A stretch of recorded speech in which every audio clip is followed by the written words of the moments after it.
اعوذ باللہ من الشیطان الرجیم بسم اللہ الرحمن الرحیم۔ ناظرین و سامعین السلام علیکم ورحمۃ اللہ وبرکاتہ۔ پروگرام حی علی الفلاح میں آپ کو خوش آمدید کہتا ہوں۔ ناظرین، آج ہم رکوع نمبر 10، 11 اور 12 سورۃ بقرہ کا ہم یہ 3 رکوع ترجمے کے ساتھ پڑھنے کی سعادت حاصل کریں گے۔ اعوذ باللہ من الشیطان الرجیم بسم اللہ الرحمن الرحیم۔ وَلَقَدْ آتَيْنَا مُوسَى الْكِتَابَ وَقَفَّيْنَا مِن بَعْدِهِ بِالرُّسُلِ وَآتَيْنَا عِيسَى ابْنَ مریم البینات وَأَيَّدْنَاهُ بِروحِ القدس أَفَكُلَّمَا جَاءَكُمْ رَسُولٌ بِمَا لَا تَهْوَىٰ أَنفُسُكُمُ اسْتَكْبَرْتُمْ فَفَرِيقًا كَذَّبْتُمْ وَفَرِيقًا تَقْتُلُونَ۔ اور بے شک ہم نے موسیٰ علیہ السلام کو کتاب عطا کی اور اس کے بعد پے در پہ رسول بھیجے، اور ہم نے عیسیٰ بن مریم کو کھلی نشانیاں بھی عطا فرمائیں اور پاک روح سے ان کی مدد فرمائی۔ تو کیا جب تمہارے پاس کوئی رسول وہ لے کر آئے جو تمہارے نفس کی خواہش نہیں تکبر کرتے ہو، تو ان انبیاء میں سے ایک گروہ کو تم جھٹلاتے ہو اور دوسرے گروہ کو تم قتل کرتے ہو۔ وقالوا قلوبنا غلف، تو وہ یہودی بولے کہ ہمارے دلوں پر پردے پڑے ہوئے ہیں، یعنی وہ ببانگ دوہل وہ اس بات کا اقرار کرتے مذاق میں یا تکبر میں آ کر کہ ہاں ہمارے تو دلوں پر پردے پڑے ہوئے ہیں۔ بل لعنهم اللہ بکفرہم فقلیلا ما یؤمنون، بلکہ اللہ نے ان پر لعنت کی ہے ان کے کفر کے سبب، تو نہیں ان میں سے تھوڑے جو ایمان لے کر آتے ہیں۔ ولما جاءهم کتاب من عند اللہ مصدق لما معاهم وكانوا من قبل يستفتحون على الذين كفروا، اور جب ان کے پاس اللہ کی وہ کتاب قرآن آئی جو ان کے ساتھ والی کتاب توریت کی تصدیق فرماتی تھی، اور اس سے پہلے کہ وہ اس نبی کے وسیلہ سے کافروں پر فتح بھی مانگتے تھے، فلما جاءهم، جب وہ تشریف لائے ان کے پاس، ما عرفوا کفروا به فلعنۃ اللہ علی الکافرین، تو وہ جانے پہچانے ہو کر بھی ان سے منکر ہو بیٹھے، تو اللہ کی لعنت ہے ان کافروں پر، ان منکروں پر۔ بئس ما اشتروا به انفسهم ان يكفروا بما انزل الله بغيا ان ينزل الله من فضله على ما يشاء من عباده فباءوا بغضب على غضب وللكافرين عذاب مهين۔ اور کس برے مولوں انہوں نے اپنی جانوں کو خریدا کہ اللہ کے اتارے سے منکر ہوں، اس کی جلن سے کہ اللہ اپنے فضل سے اپنے جس بندے پر چاہے وہی اتارے، تو غضب پر غضب کے سزاوار ہوئے، اور کافروں کے لیے تو ذلت کا عذاب ہے۔ وَإِذَا قِيلَ لَهُمْ آمِنُوا بِمَا أَنزَلَ اللَّهُ قَالُوا أَنُؤْمِنُ بِمَا أُنزِلَ عَلَيْنَا وَيَكْفُرُونَ بِمَا وَرَاءَهُ وَهُوَ الْحَقُّ مُصَدِّقًا لِمَا مَعَهُمْ۔ اور جب ان سے کہا جائے کہ اللہ کے اتارے پر ایمان لاؤ، تو کہتے ہیں کہ وہ جو ہم پر اترا اس پر ایمان لاتے ہیں، اور باقی سے منکر ہوتے ہیں، حالانکہ وہ حق ہے ان کے پاس والے کی تصدیق فرماتا ہوا۔ قُلْ فَلِمَ تَقْتُلُونَ أَنبِيَاءَ اللَّهِ مِن قَبْلُ إِن كُنتُم مُؤْمِنِينَ، تو پھر آپ فرما دیجئے کہ پھر اگلے انبیاء کو کیوں شہید کیا اگر تم اپنی کتاب پر ایمان تھا۔ یعنی جب ان سے کہا جاتا کہ قرآن پر ایمان لے کر آؤ، تو وہ کہتے کہ نہیں، ہم اپنے پر جو کتاب یعنی توریت نازل ہوئی ہم اس پر ایمان لاتے ہیں، اور اس کے سوا ہم کسی پر ایمان نہیں لاتے۔ تو اللہ نے فرمایا کہ محبوب آپ ان سے فرما دیجئے کہ اگر ایسی ہی بات ہے کہ تم اپنی کتاب پر ایمان لاتے تھے یا لاتے ہو، تو پھر تم نے اپنے انبیاء کو قتل کیوں کیا، پھر تم اس کتاب کے اس وقت منکر کیوں ہوئے۔ وَلَقَدْ جَاءَكُم مُوسَىٰ بِالْبَيِّنَاتِ ثُمَّ اتَّخَذْتُمُ الْعِجْلَ مِن بَعْدِهِ وَأَنْتُمْ ظَالِمُونَ، اور بے شک تمہارے پاس موسیٰ علیہ السلام کھلی نشانیاں لے کر تشریف لائے، پھر تم نے اس کے بعد بچھڑے کو معبود بنا لیا، اور تم تو ظالموں میں سے ہو۔ وَإِذْ أَخَذْنَا مِيثَاقَكُمْ وَرَفَعْنَا فَوْقَكُمُ الطُّورَ، اور یاد کرو جب ہم نے تم سے عہد لیا اور کوہ طور کو تمہارے سروں پر بلند کر لیا۔ خُذُوا مَا آتَيْنَاكُمْ بِقُوَّةٍ وَاسْمَعُوا قَالُوا سَمِعْنَا وَعَصَيْنَا وَأُشْرِبُوا فِي قُلُوبِهِمُ الْعِجْلَ بِكُفْرِهِمْ، اور پھر جو ہم تمہیں دیتے ہیں زور سے اور سنو، بولے ہم نے سنا، قالو وہ کہنے لگے سمعنا ہم نے سنا، وعصینا اور نہ مانا، واشربوا فی قلوبہم العجل بکفرہم ان کے دلوں میں تو بچھڑا رچ رہا تھا ان کے کفر کے سبب۔ قل بئس ما یعمرکم بہ ایمانکم ان کنتم مؤمنین، تو آپ فرما دیجئے کیا برا حکم دیتا ہے تم کو تمہارا ایمان اگر تم ایمان رکھتے ہو، یعنی تمہارا ایمان تمہیں کیا کہتا ہے کہ کسی بچھڑے کی، کسی گائے کے بچڑے کی پوجا کرو، ایک خدا کو چھوڑ کر جو واحد ہے، جو لا شریک ہے، جو قہار ہے، جو رازق و خالق و مالک ہے، اس کو چھوڑ کر تم ایک گائے کے بچڑے کی پوجا کرتے ہو، یہی تمہارا ایمان ہے۔ قل ان كانت لكم الدار الآخرة عند الله خالصة من دون الناس فتمنوا الموت ان كنتم صادقین، تو آپ فرما دیجئے کہ اگر پچھلا گھر اللہ کے نزدیک خالص تمہارے لیے ہو نہ تو اوروں کے لیے، تو بھلا موت کی آرزو تو کرو اگر تم سچے ہو، یعنی اگر آخرت میں صرف تمہارا ہی حصہ ہے، جیسا کہ تم اپنے بارے میں یہ ظام کرتے ہو، اپنے بارے میں تم یہ گمان کرتے ہو کہ تمہارا ہی آخرت میں حصہ ہے، تو پھر اللہ فرماتے ہیں اگر سچے ہو تو موت کی دعا کرو۔ وَلَن يَتَمَنَّوْهُ أَبَدًا بِمَا قَدَّمَتْ أَيْدِيهِمْ وَاللَّهُ عَلِيمٌ بِالظَّالِمِينَ، اور ہرگز کبھی اس کی آرزو نہ کریں گے ان بدعمالیوں کے سبب جو وہ آگے کر چکے ہیں، اور اللہ ظالموں کو خوب جانتا ہے۔ وَلَا تَجِدَنَّهُمْ أَحْرَصَ النَّاسِ عَلَىٰ حَيَاةٍ، وَمِنَ الَّذِينَ أَشْرَكُوا يَوَدُّ أَحَدُهُمْ لَوْ يُعَمَّرُ أَلْفَ سَنَةٍ وَمَا هُوَ بِمُزَحْزِحِهِ مِنَ الْعَذَابِ أَن يُعَمَّرَ وَاللَّهُ بَصِيرٌ بِمَا يَعْمَلُونَ۔ اور بے شک تم ضرور انہیں پاؤ گے کہ سب لوگوں سے زیادہ وہ جینے کی ہوس رکھتے ہوں گے، یعنی یہ کفار کے بارے میں اللہ فرماتے ہیں کہ وہ جینے کی ہوس رکھتے ہوں گے، اور وہ مشرکوں سے ایک کو تمنا ہے کہ کہیں 1000 برس جئیں، اور وہ اسے عذاب سے کبھی دور نہ کرے گا اتنی عمر کا دیا جانا، اور اللہ ان کے اعمال کو دیکھ رہا ہے۔ یعنی وہ جتنی بھی طویل عمر پائیں گے اتنا ہی کفر میں زیادہ آگے جاتے جائیں گے، شدید ہوتے جائیں گے۔ یہ طویل عمر ان کو عذاب سے بچا نہیں سکتی بلکہ ان کے عذاب میں اضافے کا سبب بنے گی۔ قل من كان عدوا لجبريل فإنه نزله على قلبك بإذن الله مصدقا لما بين يديه وهدى وبشرى للمؤمنين۔ اور تو فرما دو کہ کوئی جبریل کا دشمن ہو تو اس جبریل نے تو تمہارے دل پر اللہ کے حکم سے یہ قرآن اتارا اگلی کتابوں کی تصدیق فرماتا ہوا، ہدایت و بشارت مسلمانوں کے لیے ہے۔ من كان عدوا لله وملائكته ورسله وجبريل وميكال فإن الله عدو للكافرين۔ اور جو کوئی دشمن ہو اللہ اور اس کے فرشتوں اور اس کے رسولوں اور جبریل امین کا اور میکائیل کا تو اللہ دشمن ہے پھر ان کافروں کا۔ وَلَقَدْ أَنزَلْنَا إِلَيْكَ آيَاتٍ، اور بے شک ہم نے تمہاری طرف یہ روشن آیتیں نازل کی، بینات روشن آیتیں نازل کی، وَمَا يَكْفُرُ بِهَا إِلَّا الْفَاسِقُونَ، اور ان کے منکر نہ ہوں گے مگر صرف فاسق لوگ۔ أَوَكُلَّمَا عَاهَدُوا عَهْدًا نَبَذَهُ فَرِيقٌ مِّنْهُمْ بَلْ أَكْثَرُهُمْ لَا يُؤْمِنُونَ، اور کیا جب کبھی کوئی عہد کرتے ہیں ان میں سے ایک فریق اسے پھینک دیتا ہے بلکہ ان میں بہتیرے جو ہیں وہ ایمان والے نہیں ہیں۔ وَلَمَّا جَاءَهُمْ رَسُولٌ مِّنْ عِندِ اللَّهِ مُصَدِّقًا لِمَا مَعَهُمْ نَبَذَ فَرِيقٌ مِّنَ الَّذِينَ أُوتُوا الْكِتَابَ كِتَابَ اللَّهِ وَرَاءَ ظُهُورِهِمْ كَأَنَّهُمْ لَا يَعْلَمُونَ، اور جب ان کے پاس تشریف لائے اللہ کے ہاں سے ایک رسول ان کی کتابوں کی تصدیق فرماتے تو کتاب والوں میں سے ایک گروہ نے اللہ کی کتاب اپنے پیٹھ پیچھے پھینک دی، گویا وہ کچھ علم ہی نہیں رکھتے۔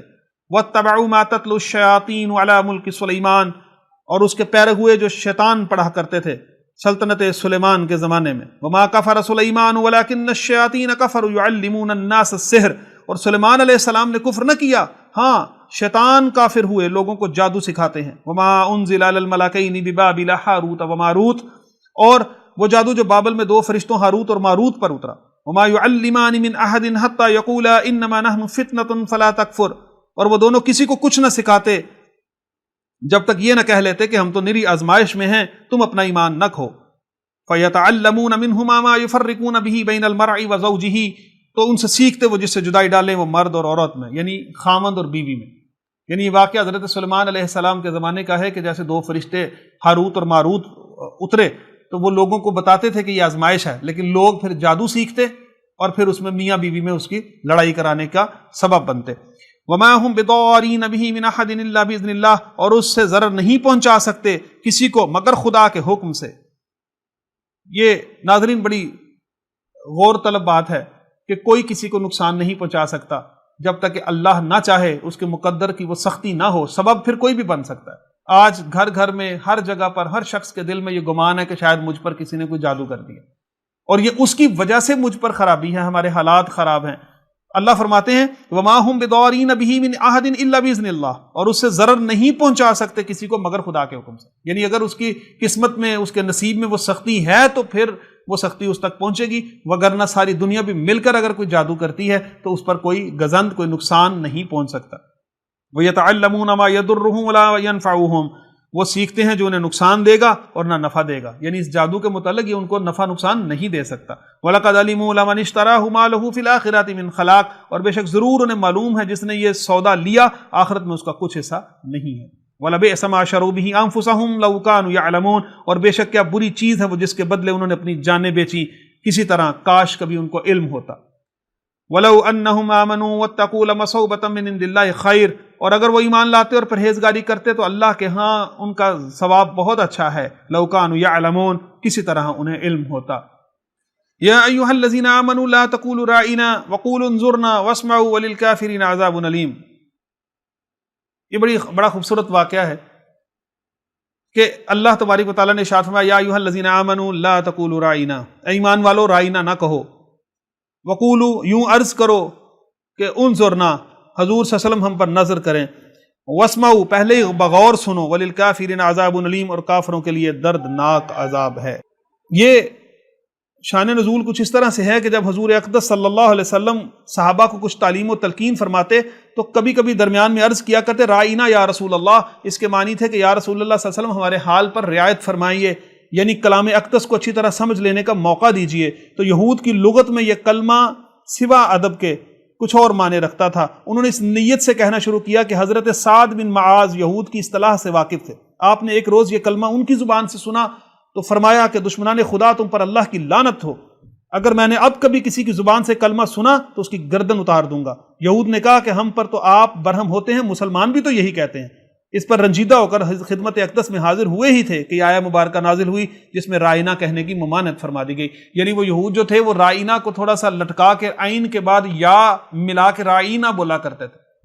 اللہ تبارک و تعالیٰ نے اس لفظ کو جس سے تحقیر کا ذرا سا عنصر بھی نبی پاک صلی اللہ علیہ وسلم کی ذات اقدس کے لیے آتا تھا منع فرما دیا۔ فرمایا اے ایمان والو لا تقولوا رائنا، رائنا مت کہو، وقولوا انظرنا، اور یوں کہا کرو کہ نظر کرم فرمائے، واسمعوا پہلے ہی غور سے سن لیا کرو، وللکافرین عذاب علیم، اور کافروں کے لیے ایک دردناک عذاب ہے۔ ما یود الذین کفروا من اہل الکتاب ولا المشرکین ان ینزل علیکم من خیر من ربکم، اور وہ جو کافر ہیں کتابی یا مشرک وہ نہیں چاہتے کہ تم پر کوئی بھلائی اترے تمہارے رب کے پاس سے، اور اللہ اپنی رحمت سے خاص کرتا ہے۔ واللہ یختص برحمتہ من یشاء، اللہ جس کو چاہتا ہے اپنی رحمت سے خاص کرتا ہے۔ واللہ ذو الفضل العظیم، اور بے شک اللہ بڑے فضل والا ہے۔ ما ننسخ من آیات او ننسها نأتی بخیر منها او مثلها الم تعلم ان اللہ علی کل شیء قدیر، اور جب کوئی آیت ہم منسوخ فرمائیں یا بھلا دیں تو اس سے بہتر یا اس جیسی لے آئیں گے، کیا تجھے خبر نہیں کہ اللہ سب کچھ کر سکتا ہے؟ یعنی اس بات پر کیا اعتراض ہے؟ بہت سارے معاملات ایسے تھے کہ آیہ مبارکہ پہلے نازل ہوئی، اس کے بعد وہ منسوخ کر دی گئی اور اس سے اگلا حکم اللہ تبارک و تعالیٰ نے ارشاد فرمایا، تو اللہ فرماتے ہیں کہ کسی کو کیا اعتراض ہے؟ جیسا کہ یہود و نصارہ اعتراض کرتے ہیں، اللہ فرماتے ہیں وہ آیت منسوخ کر دیں، ہم بھلا دیں، یا اس جیسی اس کی مثل کوئی اور آیت نازل کر دیں اور حکم نازل کر دیں، اللہ جو چاہے کر سکتا ہے۔ الم تعلم ان اللہ لہ ملک السماوات والارض، کیا تجھے خبر نہیں کہ اللہ ہی کے لیے ہے جو کچھ آسمانوں اور زمینوں کی بادشاہی میں ہے۔ وما لکم من دون اللہ من ولی ولا نصیر، اور اللہ کے سوا تمہارا نہ کوئی حمایتی ہوگا اور نہ ہی کوئی مددگار ہوگا۔ ام تریدون ان تسألوا رسولکم کما سئل موسیٰ من قبل، اور کیا یہ چاہتے ہیں کہ اپنے رسول سے ویسے سوال کریں جیسے وہ موسیٰ علیہ السلام سے پہلے ہوا تھا۔ ومن یتبدل الکفر بالایمان، اور جو ایمان کے بدلے کفر لے، فقد ضل سواء السبیل، وہ ٹھیک راستے سے بہک گیا ہے۔ یہود نے کہا ہے محمد صلی اللہ علیہ وسلم ہمارے پاس آپ ایسی کتاب لائیے جو آسمان سے ایک بار کی نازل ہو۔ ان کے حق میں یہ آیت نازل ہوئی، یعنی یہ بحث پہلے بھی کرتے تھے، اس وقت بھی یہ کہتے تھے کہ وہ کتاب لائیں، چونکہ یہ قرآن لمحہ بلمحہ رشد و ہدایت لے کر نازل ہوتا رہا، غالباً کم و بیش 23 سال کے عرصے میں مکمل ہوا، تو وہ یہ اعتراض کرتے تھے کہ آپ اللہ سے کہیں کہ ایک بار ہی یہ سارا حکم لے کر آئیں۔ تو اللہ نے اس ضمن میں فرمایا کہ چاہتے ہیں اپنے رسول سے ویسا کہ جیسا کہ موسیٰ علیہ السلام سے پہلے یہ سوال ہوا تھا، اور وہ جو ایمان کے بدلے کفر لے وہ ٹھیک راستے سے بہک گیا۔ وَدَّ كَثِيرٌ مِّنْ أَهْلِ الْكِتَابِ لَوْ يَرُدُّونَكُم مِّن بَعْدِ إِيمَانِكُمْ كُفَّارًا، اور بہت کتابیوں نے چاہا کاش تمہیں ایمان کے بعد کفر کی طرف پھیر دیں۔ حَسَدًا مِّنْ عِندِ أَنفُسِهِم مِّن بَعْدِ مَا تَبَيَّنَ لَهُمُ الْحَقُّ، اپنے دلوں کی جلن کے سبب، بعد اس کے کہ حق ان پر خوب ظاہر ہو چکا۔ فَاعْفُوا، تو تم چھوڑو، وَاصْفَحُوا، درگزر کرو، حَتَّىٰ يَأْتِيَ اللَّهُ بِأَمْرِهِ، یہاں تک کہ اللہ اپنا حکم لائے۔ إِنَّ اللَّهَ عَلَىٰ كُلِّ شَيْءٍ قَدِيرٌ، بے شک اللہ ہر چیز پر قادر ہے۔ جنگ احد کے بعد جب مسلمانان نے اسلام کے مجاہدین کا جب کچھ نقصان ہوا تو اس وقت کفار نے پھر ان مسلمانوں سے، صحابہ سے یہ کہنا شروع کیا کہ دیکھ لو تمہیں شکست ہو گئی ہے، اگر تم حق پر ہوتے تو تم کبھی نہ ہارتے، لہٰذا تم واپس اپنے پرانے دین پر لوٹ آؤ۔ یعنی وہ اکساتے۔ اس حوالے سے اللہ تبارک و تعالیٰ نے یہ آیہ مبارکہ نازل کی کہ وہ یہ چاہتے ہیں کہ ایمان کے بعد پھر آپ کو کفر پر پھیر دیں، تو فرمایا کہ آپ انہیں چھوڑ دو، ان سے درگزر کرو اور اللہ کے حکم کا انتظار کرو جو کہ ان پر نازل ہونے والا ہے۔ اللہ ہر چیز پر قادر ہے۔ وَأَقِیمُوا الصَّلَاةَ وَآتُوا الزَّکَاةَ، نماز قائم رکھو اور زکوٰۃ دیا کرو۔ وَمَا تُقَدِّمُوا لِأَنفُسِکُم مِّن خَیْرٍ تَجِدُوهُ عِندَ اللَّهِ إِنَّ اللَّهَ بِمَا تَعْمَلُونَ بَصِیرٌ، اور اپنی جانوں کے لیے جو بھلائی آگے بھیجو گے اسے اللہ کے ہاں ضرور پاؤ گے، بے شک اللہ تمہارے کام دیکھ رہا ہے۔ وَقَالُوا لَن يَدْخُلَ الْجَنَّةَ إِلَّا مَن كَانَ هُودًا أَوْ نَصَارَىٰ، اور اہل کتاب بولے ہرگز جنت میں نہ جائے گا مگر جو یہودی یا نصرانی ہو۔ تِلْکَ أَمَانِیُّهُمْ، یہ ان کی ساری خیال بندیاں ہیں، یہ ان کے ذاتی خیال ہیں۔ قُلْ هَاتُوا بُرْهَانَکُمْ، تو فرماؤ لاؤ کوئی اپنی دلیل، ان کنتم صادقین، اگر تم اس حوالے سے سچے ہو۔ بَلَا مَنْ أَسْلَمَ وَجْهَهُ لِلَّهِ وَهُوَ مُحْسِنٌ فَلَهُ أَجْرُهُ عِندَ رَبِّهِ وَلَا خَوْفٌ عَلَيْهِمْ وَلَا هُمْ يَحْزَنُونَ، اور ہاں کیوں نہیں جس نے اپنا منہ جھکایا اللہ کے لیے اور وہ نیکوکار ہے تو اس کا نیک یعنی اس کا اجر اس کے رب کے پاس ہے، اور انہیں کچھ اندیشہ نہ ہوگا اور نہ ہی انہیں کوئی غم ہوگا۔ صدق اللہ العظیم، وما علینا الا البلاغ المبین۔